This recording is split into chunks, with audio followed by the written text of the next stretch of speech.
Hey everybody, this is Jacob Belgum, aka Schwab Cards on Instagram. I'm a sports card collector, among other things. Alright guys, we're back again already. As promised, the past is the past. We're getting consistent. So we're back, and today I'm going to discuss something I'm really passionate about. That's kind of the theme of the channel. I talk about things that I think are valuable and get me excited. And that is Instagram as an education tool. You heard it here first. Any of you guys that are in high school, don't try to tell your teachers. They'll look at you funny for sure. But it's true. It can be done, and that it can only be achieved honestly through curating the right sort of following base. And that's going to be a separate video. But for today, I'm just going to show a few story clips from a collector posted a couple weeks ago, a collector I really respect, and his Instagram handle is Matty C, like Matty as in Matthew nickname, Matty C _ collection. He's got the 52 mantle as his avatar there, and he brings up some really good points. I don't necessarily agree with everything the guy says, but when you've built the kind of collection that he has built, a lot of key Yankee cards, most notably mantles, autographs, authenticated by PSA, beautiful looking cards with strong eye appeal. To me, when I see someone that's built that kind of collection, that has also demonstrated having been in the hobby for a long time, that's someone I want to listen to. That I want to pick his brain. And anytime he's putting out information as to how he views collecting, I want to listen because, again, he's built a great collection. I admire it. And if he's putting stuff for free into the ether, why not absorb it? Why not take in a little? So I'm going to present a few recent posts that he had via his story responding to someone else, sort of in the lens of long-term collecting versus short-term collecting, and just give my sort of take on it, and again, just present what he says, and we'll see what happens. So let's dive in. So the first post here, he's responding to a quote from Jesse Craig, the PWCC guy. I have a positive view of PWCC. I use them quite a bit. So that's the context that I can give for myself. I'm not trying to bash here. But the quote that he highlights, Jesse Craig says, "With someone who has already done that or has won a Super Bowl, there's just so much more downside." And that is, I don't know if that quote was taken out of context or what, so I'm not trying to beat him up over the quote. But Matty C brings up a fair point. He says, "The aforementioned insanity only makes sense if it's in reference to short-term flippers, looking to make a buck on someone's ascent. Those are certainly not collectors. The key in the quote below is short-term. But it's flippers he is talking about, not collectors. Collectors don't see winning as a downside. Not all collectors, nor are collectors into anything short-term. We like legends. Legends are long-term." It's all true, guys. Who looks at the fact that Mahomes has a Super Bowl and says, well, he has a Super Bowl? No, that's great. Like, at the end of the day, most sports fans are pretty casual, and winning is really all that matters. The analysis a lot of times doesn't go beyond that. And let's be honest, those are the games we remember, the Super Bowls, the NBA Finals.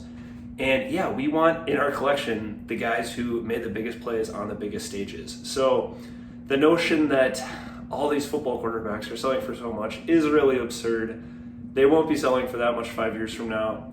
Out of the dozen guys that are selling, cars in 5-6 figures, maybe one or two, I wouldn't be shocked if Josh Allen is maybe that guy. That's who I would lean towards, Allen and Herbert, but we'll see. And then Matty C posts a picture of this beautiful Gaudy Ruth and says, "So much downside in this Ruth guy because he's already achieved so much. True boot collectors much prefer Jason Dominguez. He can still become MVP." Yeah, guys, it sounds obvious when a smart guy puts it this way.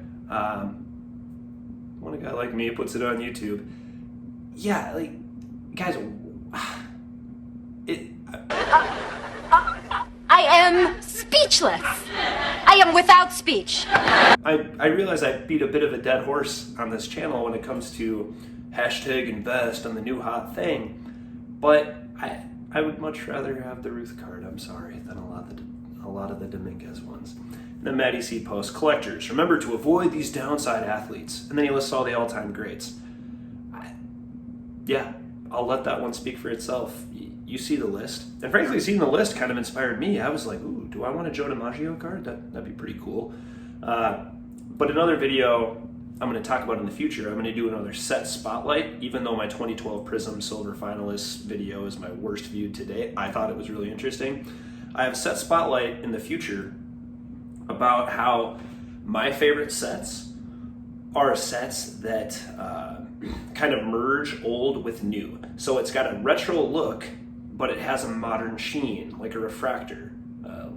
Kind of spoiler alert. Those are something I really like. Because admittedly, if you look at this list, if I look at Joe DiMaggio, Jackie Robinson cards, a lot of them are just not that visually appealing, guys. They're not that exciting. So I understand the aura, the draw to the modern cards because they just look better. It's more fun to look at something shiny than to look at a crumpled mini little Jackie Robinson where his face is almost kind of indistinguishable from how it really looked because the art's just really funky looking. So I totally empathize with that. But at the end of the day, I'd still rather have Jackie Robinson than Robinson Cano. I'm sorry.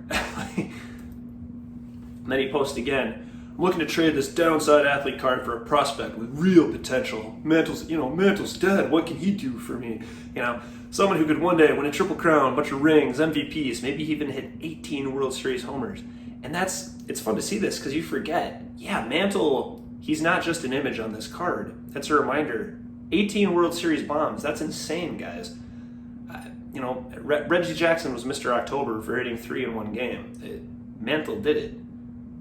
Time and again. This is Mickey Mantle we're talking about. So, and then Matty C says, let's just call it what it really is. Gambling. With Joe Montana or Lou Gehrig, there's nothing more for gamblers to gamble on. And yeah, it's true. Again, I do think the one key point Matty C is missing is just Joe Montana and Lou Gehrig cards, they're just not that fun to look at. There's not that much variety. It's not colorful. It's artistic in its own way, in the way that the Mona Lisa is artistic versus a blockbuster movie shot in 4K in 2022.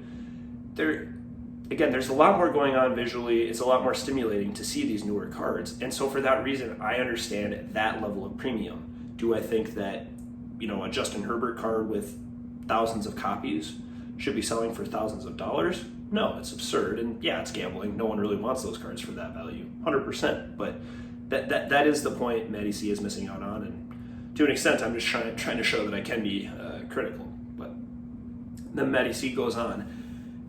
Investing has become a euphemism in some quarters of the hobby. It's often used to cloak what is nothing more than adrenaline junkie gambling. It's kind of sad but true, guys. That prospect or young QB card has more in common with a sportsbook betting slip than a Gaudy Ruth. And that's totally true, guys. If you want to press... if that's all it is, guys, you might as well just hit the poker table and give your money to me there, where there's a little more skill involved. He goes on, we all see the pricing irregularities among those athletes who have not yet achieved a fraction of what the true icons achieved. This is demystified, nice word, when we realize that the classics, because they offer no future outcome on which to gamble, do not offer the gamblers the volatility they crave. The as yet unproven athlete cards become lotto tickets among gamblers in a sort of game. It's certainly not investing or collecting. It's a gambling game wherein the players only care about big money payouts, so they all tacitly agree to make the same ante a crazy number. Guys, that's really well said, and I can't really poke much in the way of holes of that logic. So, that's what Matty C had to say. And it's all really true. To an extent, guys, I'm going to let his words speak for themselves. I've provided my own kind of analysis. But, so, the key takeaways are kind of everything he said, everything I responded with. But again, the key, find people on Instagram who can provide this level of value. Again, some of you might think this is obvious. For some of you guys have been in this game for decades. But if a lot of you are just jumping in, consider, The Sandlot, in a large extent, is about Babe Ruth. The Sandlot's an iconic movie for my generation and probably generations to come. Are they going to be making movies about Jason Dominguez and Zion Williamson? Actually, probably yes, because all these streaming platforms just need hashtag content to just keep coming out. But are they going to be classics? God, no. No one's going to quote them to their friends, children, parents, the way we did The Sandlot.